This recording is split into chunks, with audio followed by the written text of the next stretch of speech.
ফজরের 2 রাকাত সুন্নতের পরে ফরজ নামাজের আগে 2 রাকাত সুন্নত পড়ার পরে আপনি যদি এই দোয়াটা 100 বার পড়তে পারেন, মানে ফজরের 2 রাকাত সুন্নত পড়া শেষ এবং আপনি নামাজ পড়বেন, নামাজের আগ মুহূর্তে এই দোয়াটা যদি আপনি 100 বার পড়তে পারবেন, তাহলে দুনিয়া আপনার পায়ের নিচে চলে আসবে, ধন সম্পদ ক্ষমতা আপনার পায়ের নিচে চলে আসবে।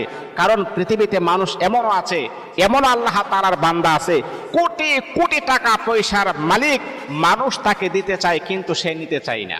ক্ষমতা, সবার ক্ষমতা কিন্তু চিরদিন থাকে না। একজন ওলামায়ে কেরামের ক্ষমতা যেমন দুনিয়াতেও সে রাজা বাদশাহ, পরকালেও আমার আল্লাহ তাকে রাজা বাদশাহ বানায় দিবেন। ক্ষমতা আপনার পায়ের নিচে চলে আসবে এই দোয়াটা পড়তে পারলে। দোয়াটা বড় সুন্দর চমৎকার একটি দোয়া, সুবহানাল্লাহি ওয়া বিহামদিহি সুবহানাল্লাহিল আযীম আস্তাগফিরুল্লাহ। আপনি 100 বার পড়বেন, আপনার ধন সম্পদ আমার আল্লাহ বাড়াইয়া দিবেন।